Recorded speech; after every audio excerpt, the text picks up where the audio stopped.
এয়া দেখিছেনে এই কনাট প্লেচৰ পৰা আইএনএ মাৰ্কেট বাছ ষ্টপলৈকে গৈ আছোঁ মই কনাট প্লেচৰ হনুমান মন্দিৰ আহিছিলোঁ সেইটো ভিডিঅ' মই হিন্দীত বনালোঁ এই চেনেলটোত দিয়া নহ'ব আৰু খালি বাছৰ এই হেৰিবোৰ দেখাইছোঁ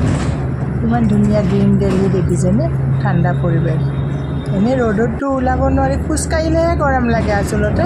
কিন্তু গছ গছনি ঢেৰ আছে যদি আপুনি ৰখি থাকে কিন্তু গৰম নালাগে দিল্লীত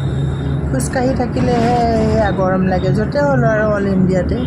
গৰমৰ দিনত খোজকাঢ়ি থাকিলে অতিপাত গৰম লাগে আৰু মানে একদম গাৰ পৰা হেৰি ওলাব ধৰে ঘাম ওলাব ধৰে পচিনা চুৱেটিং হৈ যায় আৰু এই দেখিছেনে এই জোৰবাগ মেট্ৰ' ষ্টেচনৰ ওচৰতে ৰখাইছে এয়া চফদৰজং টাৰ্মিনেলৰ এইটো অভাৰ ব্ৰিজ পামে সৰু ভিডিঅ'টো বোলো বনাই দিওঁচোন কনাট প্লেচৰ হনুমান মন্দিৰ গৈছিলোঁ পালিকা কেন্দ্ৰ বাছ ষ্টপত উঠিলোঁ তাৰপিছত মই আইএনএ বাছ ষ্টপত নামিলোঁ তাতে অলপমান বজাৰ কৰি মই অৱশ্যে আকৌ এটা ষ্টপৰ কাৰণে বাছতে আহিলোঁ বাৰু সেইটো ভিডিঅ' কৰা নহ'লে থেংক ইউ ফৰ ৱাচিং মাই ডিয়াৰ ভিউৱাৰ্ছ